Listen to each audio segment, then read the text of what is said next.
خب با اقبال لاهوری کنون توصیف کردن.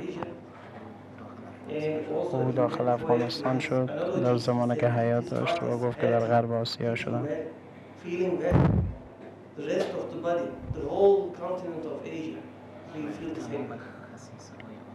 و تمام خصیصه های آسیا را در افغانستان احساس کرد زمانی که اقبال لاهوری وارد افغانستان شد. از آنجایی که افغانستان در یک موقعیت استراتژیک قرار دارد و یک بخش استراتژیک آسیا می باشد و از نظر جغرافیایی دارای اولویت های می باشد،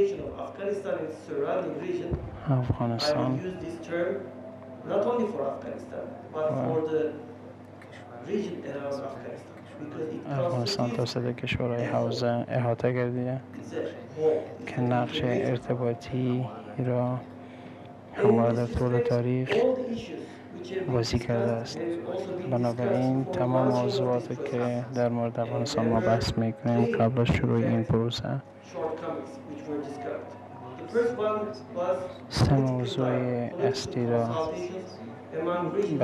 بحث سیاسی، گفتگوهای سیاسی در افغانستان. بنابراین اولین ستون کاری ما مباحث سیاسی و پروسه‌های سیاسی در این کشور است. ستون بعدی که چرا افغانستان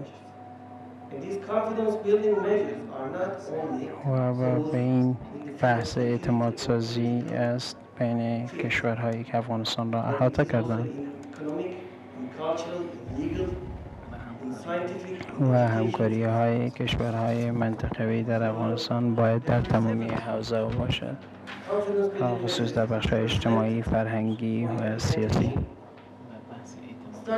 و بحث اعتماد سازی بین کشورهای حوزه در موضوعات باید باشد همانند مواد مخدر، ساختارهای منطقه‌ای، شانس‌های تجاری یا بازرگانی. به طور مثال مهار حوادث طبیعی در منطقه.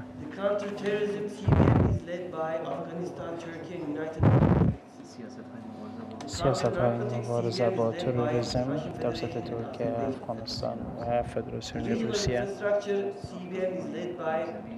ساختارهای حوزوی توسط کشور آذربایجان و سیستم تعلیم تربیت توسط هند. و تمام این آجنده هایی که امروز مورد بحث قرار گرفت و طور همان شده باید به پیش روند.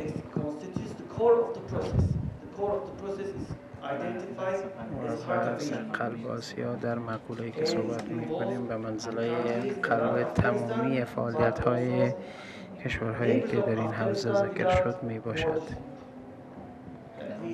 خب که در آن تلاش صورت بگیرد که افغانستان من حیث کشوری که در غرب آسیا قرار دارد در نقطه توجه یا کانون توجه اکثریت کشورها قرار بگیرد، مخصوصا شهر هرات.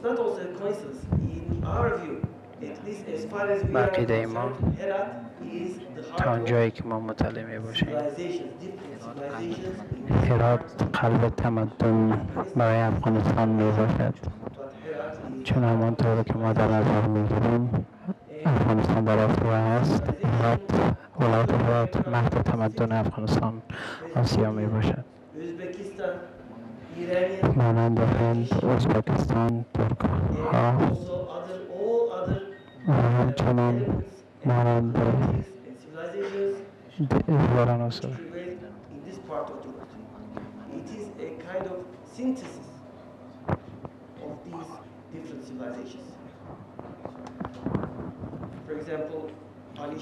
خب به طور مثال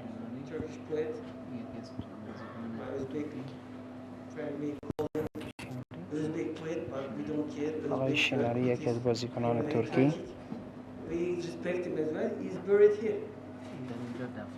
در اینجا دفن است.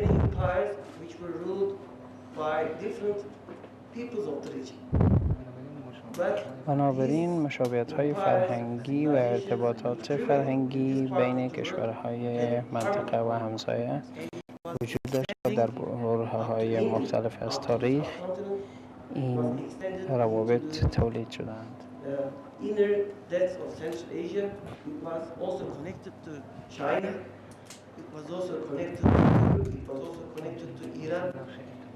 و همچنان افغانستان من نقش ارتباطی را در کشورهای آسیای میانه بازی کرده است، چون در جاده ابریشم یک زمان یکی از راه‌های پردرآمد برای بازرگانان و رشد اقتصادی و فرهنگی منطقه محسوب می‌گردید که به منطقه ثبات، آرامش و رشد را هدیه داده بود.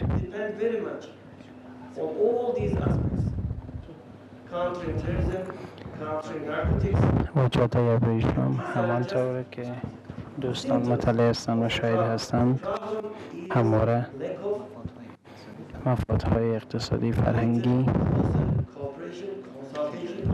تجاری را برای کشورهای منطقه برمغان آورده بود. البته مشکل در زمان امروزی تغییر مفکوره مردم است. از مفکوره‌های منفی و مخرب و سازنده و مثبت ما نباید در مورد مشکلات مشترک صحبت کنیم، باید در رابطه با علاقه‌مندی‌های مشترک صحبت کنیم. این هدف ماست که می‌تواند منطقه را تغییر دهد و منطقه بسیار شکوفا تبدیل کند مانند دیگر کشورهای پیشرفته جهان که شاید تغییرات بسیار مثبت because this civilization is not also belonging to one nation of the region. They all influence each other. There are great influences by Iranian civilization, Persian civilization, also Turks. All Turkic countries and civilizations from Emir Timur to Selçuklu to Ottoman Turkey to modern Turkey, they all contributed to this region. They will continue to do so. There is also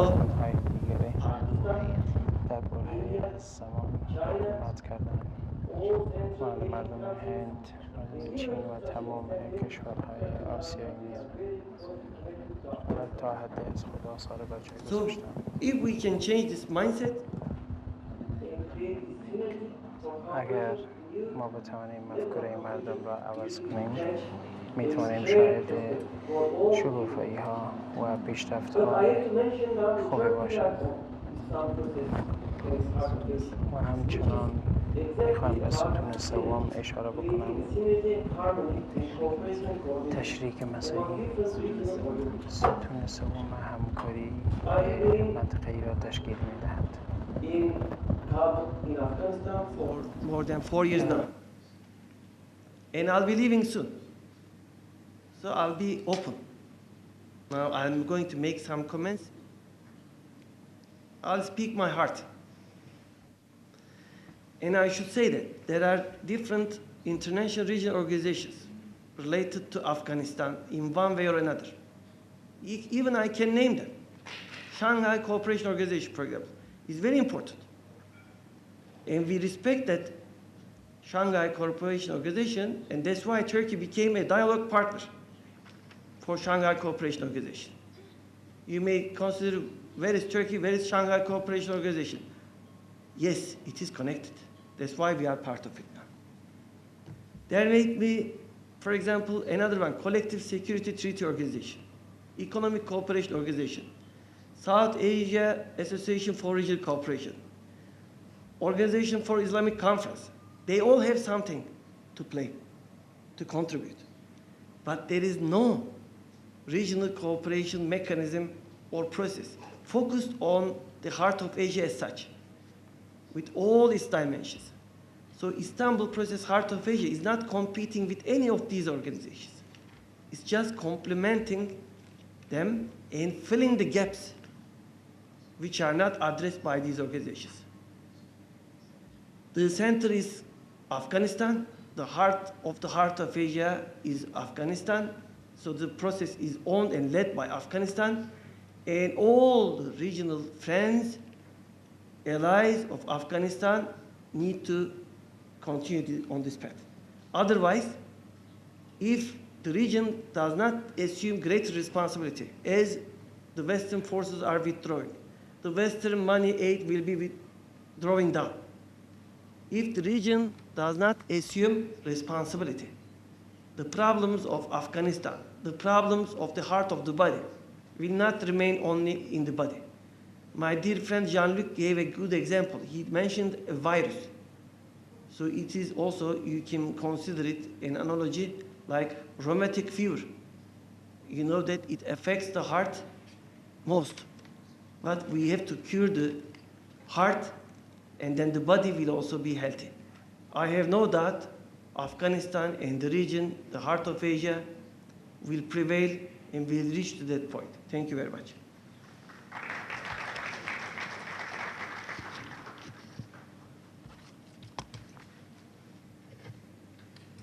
Thank you very much, Ambassador.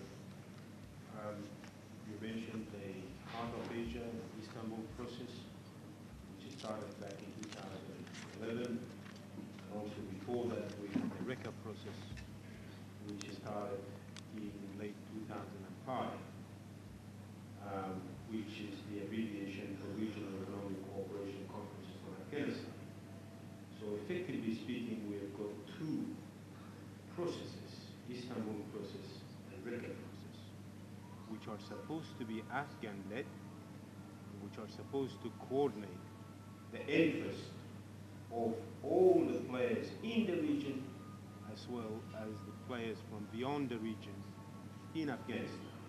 The question is, have we Afghans offered leadership in these two processes? With that, I would like to invite Lieutenant General Singh, Director for United Service Institution of India, to make his presentation. Thank you, Mr. Chairman.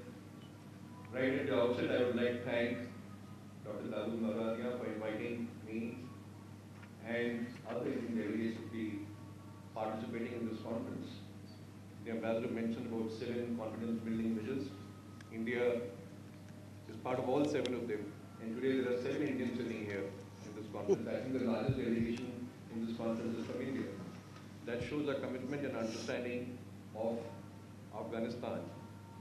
I think you have, before I go on to the point, I would like to raise one point about what Minister Saikel said. You talked about Afghanistan, Pakistan, and then in the next breath you said problem between India and Pakistan.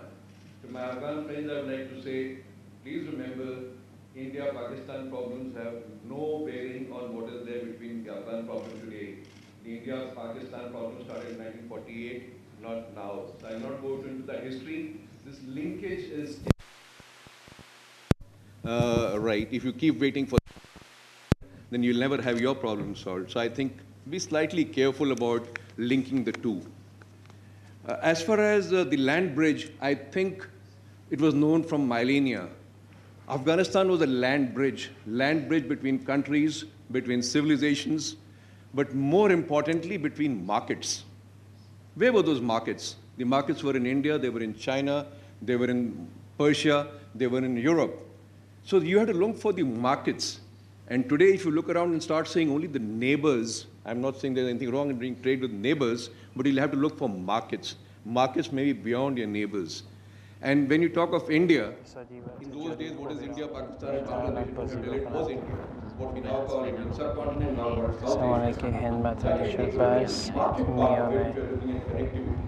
don't worry about the nation part. رابطه میان هند و بنگلادش نیز ارتباطات هند از طریق آسیا و اروپا و از طریق افغانستان دیده و میتواند تأثیر بسزایی را افغانستان میتواند تأثیر بسزایی را بر منافع هند داشته باشد.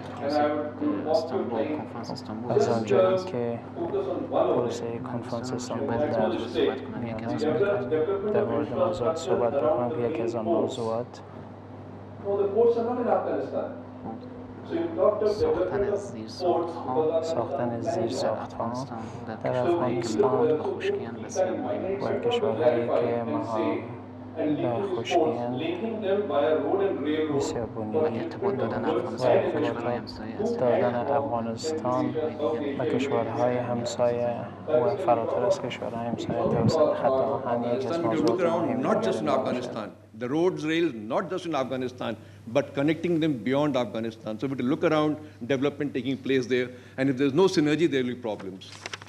As far as the Kabul conference, the Heart of Asia Ministerial Conference in Kabul, apart from what has been already mentioned, I would like to just highlight one thing, two things rather. One is, of course, what you all have talked about, that the process should be led by Afghanistan.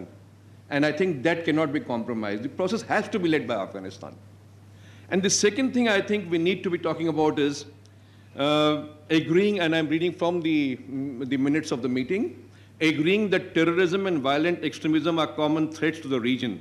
And then it goes on to talk for the need for a joint and concerted effort in dismantling of terrorist sanctuaries and safe havens, as well as disrupting all financial and tactical support for terrorism. I think we have to ask, have we done enough, or have we only talked of it in the conference and not followed it up? I think, so I was asked to concentrate on issues pertaining to economics only. So I'll not talk about the other issues. I'll get on to what I feel about the economic part of my presentation. I think to build political stability and peace in Afghanistan, we will have to figure out how to spark the economy. Economic process is the essential condition for political process and social peace. Economic development is not something to be pursued after political and security transition. On the contrary, economic development will forge political stability and social peace. We have to keep this in mind.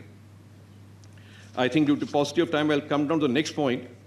I agree that economic activity is not an independent variable, but it will largely shape the prospects for political stability and military security in the ensuing years. So we cannot look at one component and not the other. And I still feel economic variable needs to be given a little more importance than what we're doing. In my opinion, Afghanistan today is positioned in such a way that it can not only sustain its own economy during the transition, but beyond to an economic boom, provided all of us put our shoulders together and help Afghanistan. Not just Afghanistan, but all of us will gain. It's a win-win situation if we only agree to work together. I will now just spend 2-3 minutes on the drivers as I think. What will drive the change? What are the drivers for this change? And I think, to my mind, the biggest driver will be the new expectation amongst millions of ordinary Afghans that no government in Afghanistan can ignore. And what is it? It is their belief that they can reap economic benefits from their mineral and energy resources. This can only materialize if they can export these to markets globally and not just to their neighbors. We have been hearing of trillions of dollars worth of minerals. Who's going to buy it? Where will it be needed? So I think we need to connect that. That connectivity for your minerals must go to the right place. And that is what needs to be looked at. And I think all of your countrymen will want that to happen. Then there is a need and an urge to participate in transit trade. We've been talking of a land bridge. There's no use of having a bridge. The bridge exists already. Afghanistan exists, but there's no traffic on the bridge. I think we need to get traffic on that bridge. We need to have that bridge moving, having people moving on that bridge, and that is where we need to look around. How to bring about connectivity. And I think all Afghans will want their hard-earned political, social, economic gains to continue. This will be a driver. And the next point, the next driver I feel will be that economy will drive political and security stability in the years to come. So far it has been the other way around. I think come 2015, 2016 and little years beyond that, when your connectivity improves and you start selling your minerals globally, economy will drive political and your security variables. Without economic growth supporting political and security stability, the country can slip back into conditions that will not be conducive for your growth. And one of the mistakes I think which we are not yet rectified is to bring in private sector. So private sector is going to be a driver. You leave that driver out, then your vehicle is going to go very slow. You will have to get the private sector along with governments, banks, other institutions. Coming down to what lessons have we learned from all the conferences, meetings, etc. that we have had? We need to take stock and talk frankly. Have we really moved ahead from what we declared and discussed in various conferences? And I'll start with the Tokyo conference, an excellent conference. And although it took a long-term view and elicited impressive commitments, but it remains to be seen how many will actually be honored. So we need to have those, we need to keep working at it. We can't forget that we discussed this in Tokyo and that's the end of it. But to my mind, the shortcoming is not just the commitments not fructifying. I think that one of the major shortcomings of the conference was that it only spoke of Afghanistan's trade with its immediate neighbors. Correct me if I'm wrong, sir. So it pushes for trade with your neighbors. So if you only have trade with your neighbors, it will generate a very limited revenue. I think you need to go beyond your neighborhood. And you cannot, this conference, I feel, in my limited understanding, I'm not an expert like you, my field is slightly different, but I think ignoring the continental global trade through Afghanistan, which will generate the largest revenue, is something which needs to be rectified. And I think even in your talk and this thing, you need to look around a little differently. And I think even USA has harped on the same policy. Prioritization of planning is well understood. I feel that not dismantling the terrorist sanctuaries and safe havens which continue to flourish is something which should be worrying the Afghans most. Because I think there is a possibility, as General Katoch had raised the point, the possibility of the sanctuary shifting back across into your country is genuine, and you need to keep that at the back of your mind. If you ask me to spell out the single most important shortcoming, I would list it as the transportation problem. You can have trillions of dollars worth of minerals and billions of dollars worth of agricultural produce, but they will lie idle because they cannot reach the areas of demand. We also need to remember that Afghanistan cannot be reintegrated with the world of commerce just by constructing rail and road links within Afghanistan. Equal attention needs to be paid to the ports where these roads, rails will lead to. Yes, I repeat, we need to open continental/global corridors passing through Afghanistan. This will need more soft power, including the private sector involvement, supported by hard power where needed. There will be need of hard power. We cannot forget that. In conclusion, I would like to say that Afghanistan is the key to winning the global struggle against terrorism. At the same time, it has the potential to facilitate regional integration as well as build bridges between South Asia, Central Asia, Eurasia, and the Middle East. The Indian model of partnering Afghanistan needs to be dispassionately studied and implemented by others too, who have the best interests of Afghanistan in mind. Thank you.